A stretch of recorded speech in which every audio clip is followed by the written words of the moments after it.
نحمده ونصلي ونسلم على رسوله الكريم سبحان الله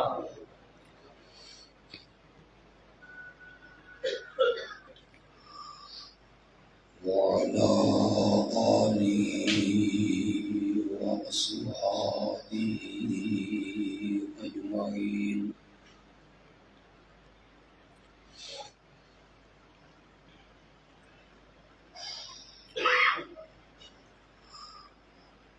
أما بعد فأعوذ بالله من الشيطان الرجيم.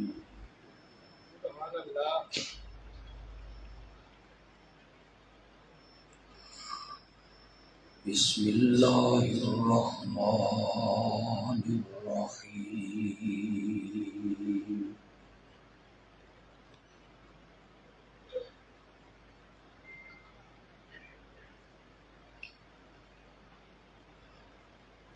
إن الله وملائكته يصلون على النبي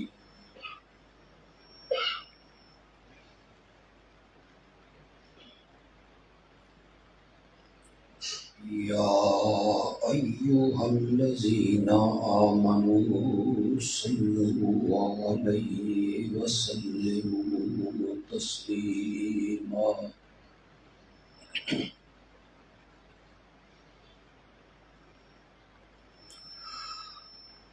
اللهم صل على سيدنا ومولانا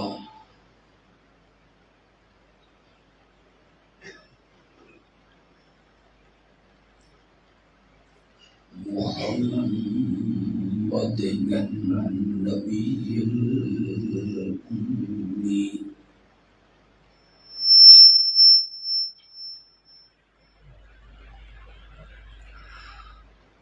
وعلى آله وأصحابه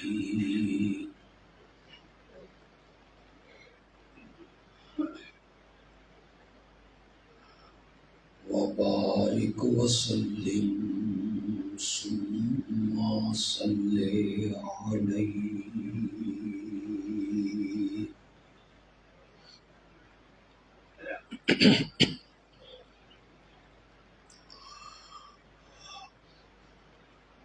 مجھے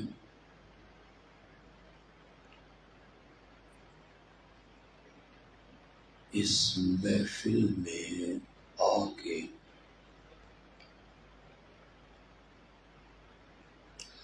خبر ہوئی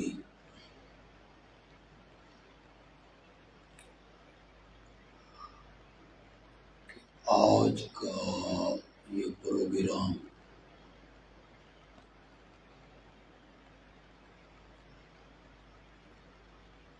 حج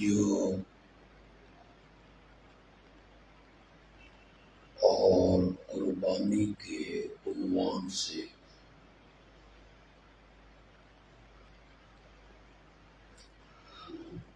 منعقد ہوئے.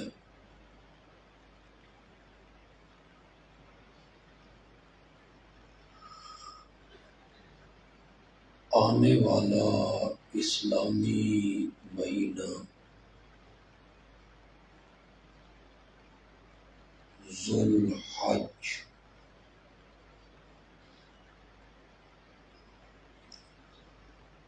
اس میں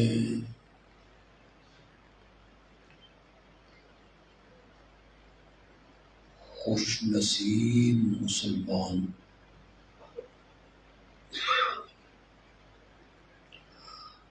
حج بیت اللہ کا فریضہ سر انجام دیتے ہیں،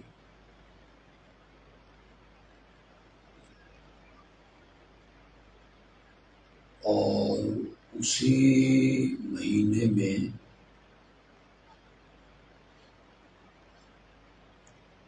دنیا بھر کے صاحب ثروت مسلمان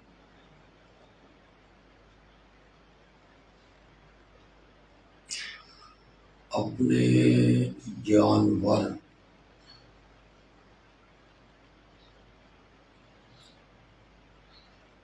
اللہ کی راہ میں قربان کرتے ہیں۔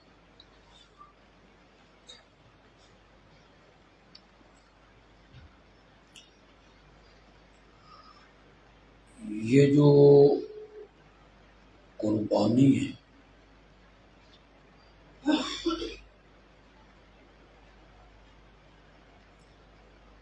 جب اس کا حکم نازل ہوا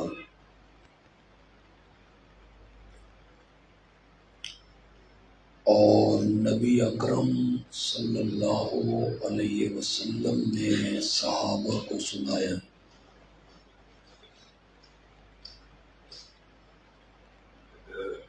کہ ذوالحج کی 10، 11، 12 تاریخوں میں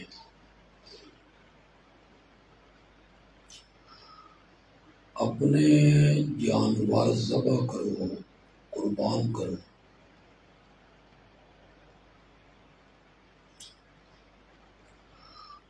صحابہ نے یہ حکم سن کے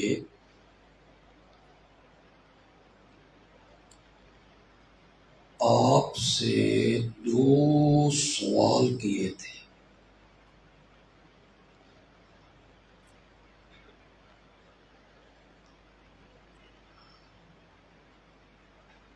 ایک سوال تھا قربانی کی فضیلت کے بارے میں،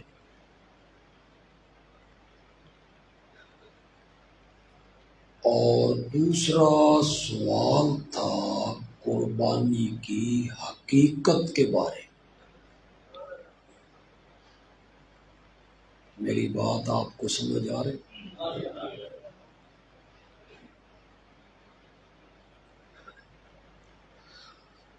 فضیلت کے بارے میں انہوں نے پوچھا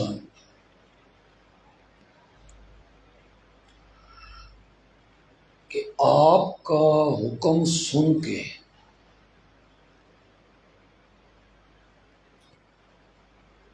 ہم اپنے جانور ذبح کریں گے،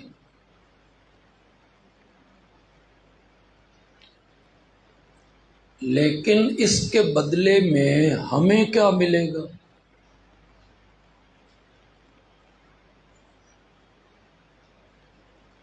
آپ نے فرمایا بِكُلِّ شَعْرَةٍ حَسَنَةٍ،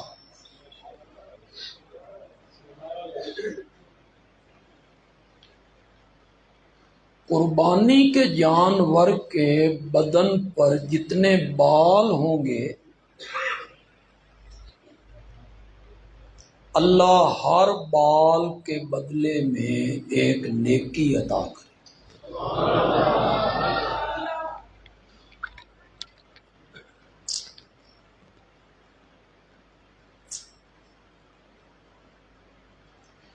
پتہ نہیں علماء کو میری یہ بات پسند آئے یا نہ آئے، یہ ہر بال کے بدلے میں ایک نیکی حقیقت پہ معمول نہیں ہے۔ بزرگان اٹھا تھوڑی جی مہربانی، میں سست ہو جا سکتا۔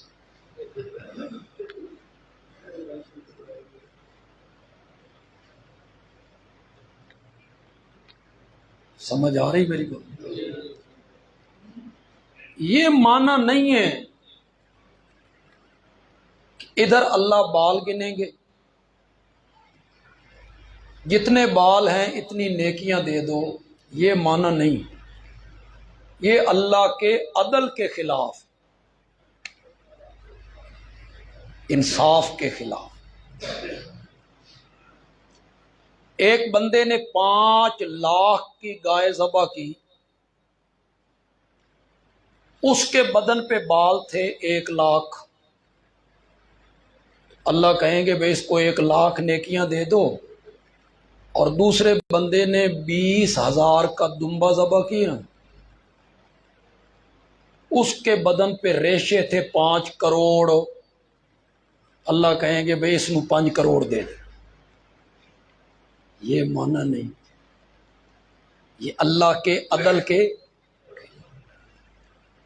ایک کو 1,00,000 نیکیاں دے، کسی کے بدن پہ 50,000 بال ہیں، کسی پہ 50 لاکھ ہیں، کسی پہ کروڑ ہیں، اللہ ادھر بال گنتے رہیں ادھر نیکیاں دیتے رہیں، یہ مانا نہیں ہے۔ کیا کرتے ہیں سپیکر نو کچھ نہ کریں، ہاں جی،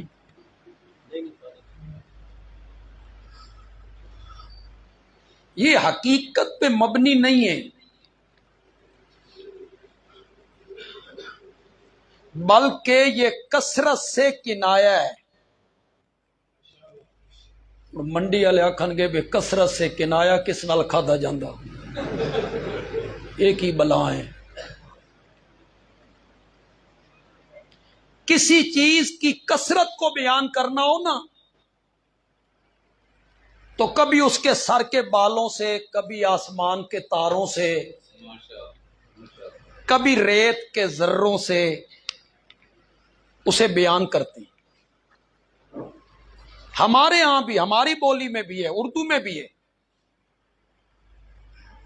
آپ کا ایک بیٹا ہے، بھتیجا ہے، داماد ہے، اکھڑ مزاج ہے، آپ اسے ایک بات سمجھاتے ہیں، پھر سمجھاتے ہیں، پھر سمجھاتے ہیں، پھر سمجھاتے ہیں، وہ مانتا ہی نہیں۔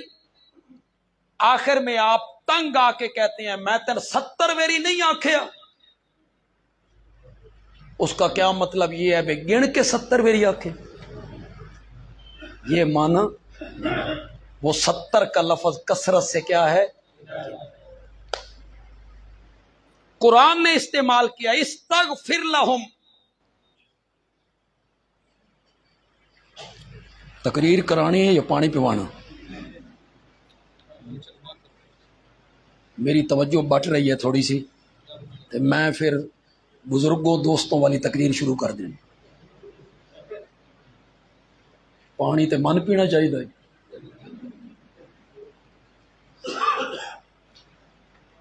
اس کو رکھ دیں پیچھے، اور بندے ہی منگن گے۔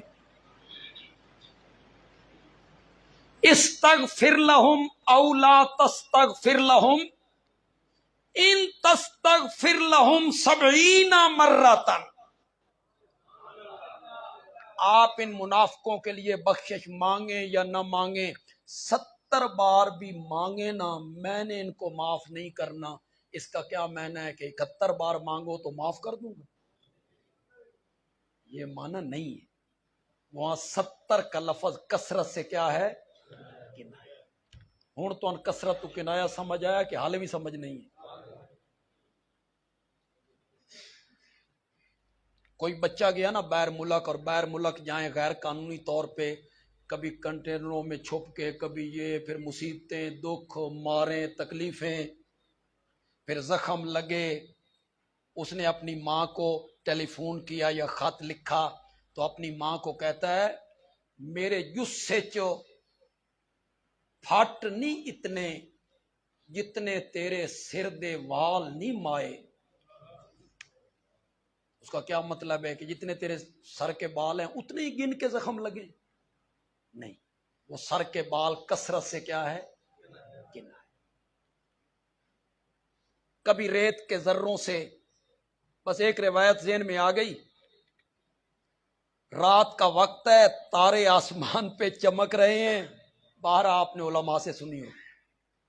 میری ماں ام المومنین سیدہ عائشہ رضی اللہ تعالی عنہا، ان کے لب پہ ایک سوال آیا، یا رسول اللہ کسی کی اتنی نیکیاں بھی ہیں جتنے آسمان کے تارے؟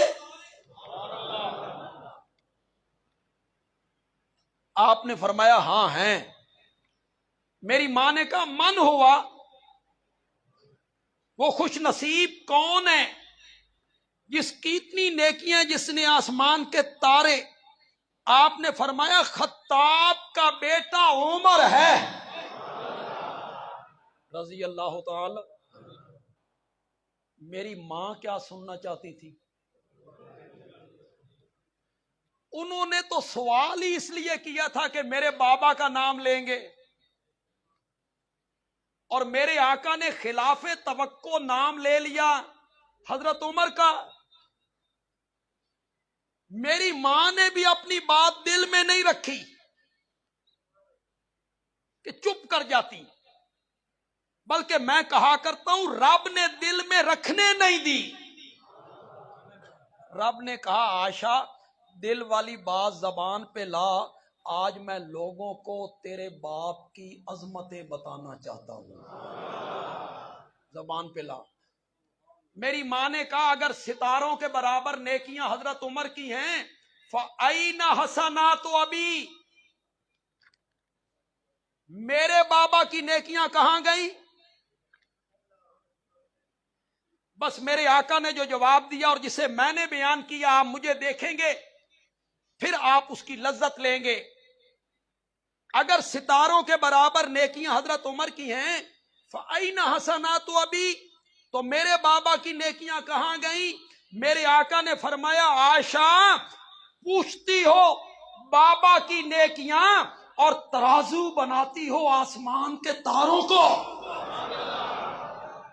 مجھے کعبہ کے رب کی قسم ہے حضرت عمر کی ستاروں کے برابر نیکیاں تیرے بابا کی اس ایک رات کا مقابلہ نہیں کر سکتی، نہیں کر سکتی، نہیں کر سکتی.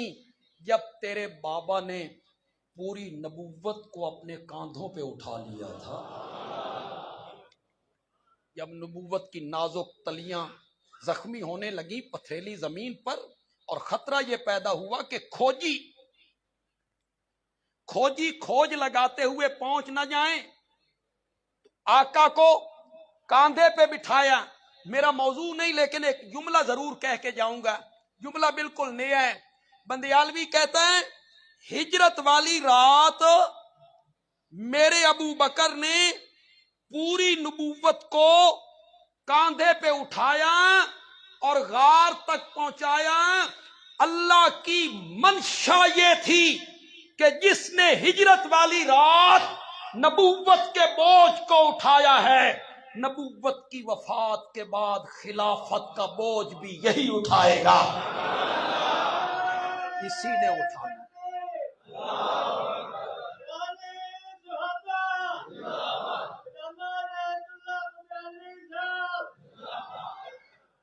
ہے نا نعرہ جی، حالانکہ نعرہ لگانے چاہیے تھا عظمت صدیق اکبر، یہ نعرہ لگانا چاہیے. یہ میرا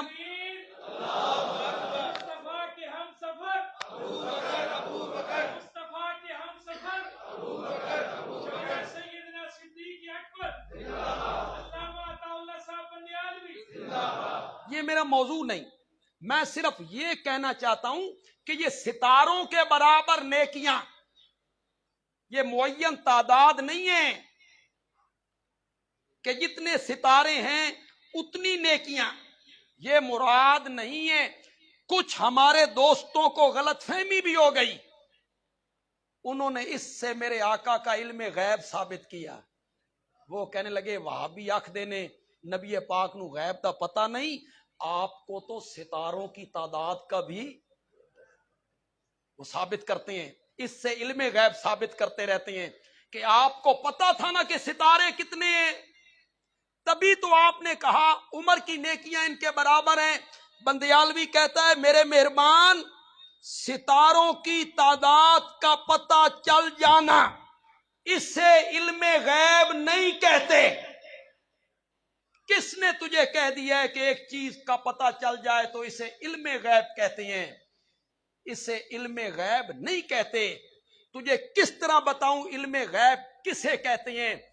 علم غیب کہتے ہیں اس کائنات میں درخت کتنے ہیں، ان پہ لگنے والی ٹہنیاں کتنی ہیں، ان پہ لگنے والے پتے کتنے ہیں، ان پہ لگنے والے پھول کتنے ہیں، پھول کی پتیاں کتنی ہیں، اس میں لگنے والے پھل کتنے ہیں، پھلوں کے اندر دانے کتنے ہیں، اس کائنات میں سمندر، دریا، ندیاں، نالے، نہریں، چشمے کتنے ہیں، ان میں پانیوں کی مقدار کتنی ہے، اس کائنات میں ٹیلے کتنے ہیں، ریت کے ذرے کتنے ہیں، اس کائنات میں انسان کتنے ہیں، جنات کتنے ہیں، فرشتے کتنے ہیں، اس کائنات میں کیڑے کتنے ہیں، مکوڑے کتنے ہیں، مکھیاں کتنی ہیں، حشرات الارض کتنے ہیں، سانپ کتنے ہیں، سور، کتے، بلے، بندر، شیر، بھینسے، گائے، کتے اس کائنات میں کتنے ہیں، ان کے جسم پر اگنے والے بال کتنے ہیں، اسے علم غیب کہتے ہیں۔ یہ خاصہ نبیوں ولیوں کا نہیں، عرش والے کا ہے، اسے علم غیب کہتے ہیں۔ صرف ستاروں کی تعداد کا پتہ چل جائے، اسے علم غیب کہتے ہیں، اسے کہتے ہیں اطلاع علی الغیب۔ غیب کی خبر پہ اللہ نے اپنے نبی کو کیا دے دی؟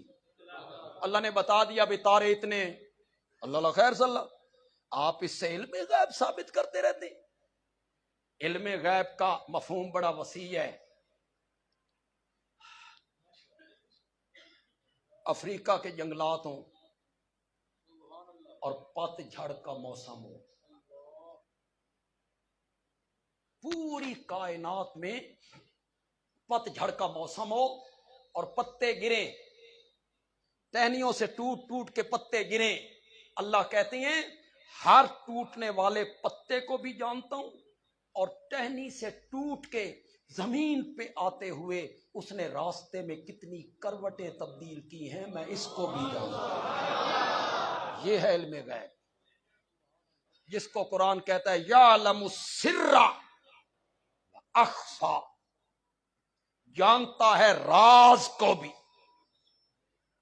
اخفا راز سے بھی زیادہ پوشیدہ چیز، اللہ اکبر، جانتا ہے راز کو بھی، علیم بذات الصدور، شہباز کرے پرواز تے جانے حال دلاں دے، پھر علیم بذات الصدور کا کیا معنی ہے؟ انہ علیم بذات الصدور، راز کو بھی جانتا ہے، راز سے زیادہ پوشیدہ چیز ہو اسے بھی جانتا ہے۔ مولا راز بڑی پوشیدہ چیز ہے، میرے دل میں آ گیا میں جانتا ہوں، میرے شاگردوں کو پتہ نہیں، اہلیہ کو پتہ نہیں، بھائیوں کو پتہ نہیں، برادری کو پتہ نہیں، دوستوں کو پتہ نہیں، میرے ساتھ بیٹھنے والوں کو کسی کو کوئی پتہ نہیں، صرف مجھے پتہ ہے، میرے دل میں ہے۔ مولا بڑی چھپی ہوئی شے، اس سے زیادہ مخفی چیز کیا ہے؟ مفسرین نے لکھا اللہ کہنا چاہتے ہیں وہ راز جو تیرے دل میں آ گیا ابھی کسی کو پتہ نہیں ہے، صرف تجھے پتہ ہے، میں اس کو بھی جانتا ہوں، اور جو راز ابھی تیرے دل میں بھی نہیں آیا 20 سال کے بعد آئے گا، میں اب اس کو جانتا ہوں۔ یعلم السر اخفا، حضرت جی اسے کہتے ہیں علم غیب، یہ خاصا نبیوں ولیوں کا نہیں ہوتا۔ پاگل ہو گئے ہو؟ پتہ نہیں آپ نے اس کو کیا کمال سمجھ لیا یار۔ نبوت کے لیے ضروری ہے کہ آپ کو پتہ ہونا چاہیے کہ اس دنیا میں انسان کتنے بستے۔ خوف خدا کرو یار، نبوت کے لیے ضروری ہے کہ آپ کو علم ہونی چاہیے کہ اس دنیا میں درندے کتنے رہتے ہیں، اس دنیا میں پرندے کتنے رہتے ہیں، کتنی مرتبہ وہ پر کھولتے ہیں، کتنی مرتبہ بند کرتے ہیں۔ نبوت کے لیے ضروری ہے کہ آپ کو پتہ ہونا چاہیے کہ حشرات الارض کتنے ہیں، اس دنیا میں درخت کتنے ہیں، پتے کتنے ہیں، گھاس کتنا ہے، تنکے کتنے ہیں۔ نبوت کے لیے یہ ضروری نہیں ہے اس کے لیے ضروری ہے جس نے ان کی روزی کا انتظام کرنا ہوتا ہے، اس کے لیے ضروری. لہذا خاصا علم غیب کس کا ہے؟ ہاں، اللہ اپنے پیارے پیغمبر کو غیب کی خبروں پہ کیا دیتے ہیں؟ اطلاع. اس کا کوئی منکر نہیں. بڑی غیب کیوں بھائی؟ یہ جو قیامت کی میرے نبی نے علامتیں بتائیں، یہ سب غیب نہیں تھی؟ بولتے نہیں، کو چپ کر گئے وہ سارے. یہ ہوگا، یہ ہوگا، یہ ہوگا، یہ ہوگا، سب غیب نہیں ہے. لونڈی اپنے مالک کو جنے گی، لونڈی کے بطن سے مالک پیدا ہوگا. مفسرین نے اس کا مفہوم بیان کیا، بیٹے اپنی ماؤں سے لونڈیوں والا سلوک کریں گے، بیٹے اپنی ماؤں سے لونڈیوں والا سلوک کریں گے، نکرانیوں والا. جب دیہاتی لوگ شہر میں آ کے بڑی بڑی کوٹھیاں بنائیں نا، قیامت کا انتظار کرنا. ذرا منڈی بادین دا پوش علاقہ ویکھ لو، شہر دے لوگاں بنائیاں یا باہر والے آ کے بنائیاں. جب دیہاتوں کے لوگ شہروں میں آ کے بڑی بڑی بلڈنگیں بنانے لگ جائیں نا، تو قیامت کا کیا کرنا؟ یہ جو میرے نبی نے ساری علامتیں بتائیں، یہ غیب نہیں تھا، یہ سب غیب تھا. اس غیب کی خبروں پر اللہ نے اپنے نبی کو کیا دے دی؟ ہم دور نکل گئے یار، واپس مڑی، لمبے وقت بھی آپ کا نہیں لینا چاہتے. جتنے جانور کے جسم پہ بال اتنی نیکیاں. میں نے کیا سمجھایا آپ کو؟ یہ کثرت سے حقیقی معنی نہیں. حقیقی معنی مراد لیں تو اللہ کا عدل نہیں رہتا. ایک کو 1,00,000 نیکیاں دے، دوسرے کو 2,00,000 دے، تیسرے کو کروڑ دے، یہ عدل کے خلاف. مفہوم میں بیان کرتا ہوں، مزہ آپ کو آ جائے تو سبحان اللہ کہہ دیجئے. علماء کو حدیث کا مفہوم پسند آ جائے، علماء بھی کہیں بھائی بندیال بھی اچھا مفہوم بیان کر گیا ہے. اس حدیث کا معنی یہ ہے، اس حدیث کا معنی یہ ہے کہ جس طرح جانور کے بدن پر اگنے والے بال گنے نہیں جا سکتے، اسی طرح قربانی دینے والے کی نیکیاں بھی گنی نہیں جا سکتی. جس طرح بال گنے نہیں جا سکتے، اسی طرح قربانی دینے والے کی نیکیاں بھی گنی. یہ فضیلت کے بارے میں تھا. دوسرا سوال تھا حقیقت کے بارے میں. صحابہ نے پوچھا ما هذه الاضاحی یا رسول اللہ، یہ قربانیاں کیا ہیں؟ خون بہاؤ، گلے پہ چھری رکھ دو، یہ کیا ہے؟ آپ نے فرمایا ہی سنت ابیکم ابراہیم، یہ تمہارے بابا ابراہیم کا طریقہ ہے. سنت کا معنی کیا ہے؟ زور سے بولو یار. یہ تمہارے بابا ابراہیم کا کیا ہے؟ طریقہ ہے تمہارے بابا کا. جتنے لوگ یہاں بیٹھے ہو بولو، حضرت ابراہیم کا طریقہ کیا تھا؟ جانور ذبح کرنا یا اکلوتے بیٹے کی گردن پہ چھری رکھنا؟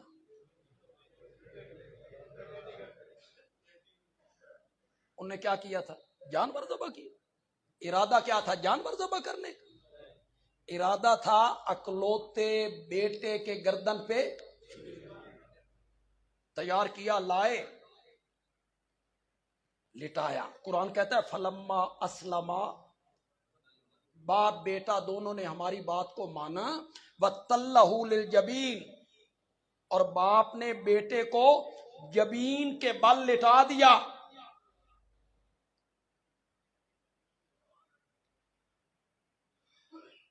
جانور کا لٹانا مشکل ہے یا چھری چلانا مشکل ہے؟ جب لٹا دیا تو چھری چلانے میں کتنی، کسائی کے ہاتھ میں چھری ہے، لیٹ گیا. لٹانا مشکل. چنگا ترکڑا بکرا ہوئے نا، تاوی 4 بندے قابو کر.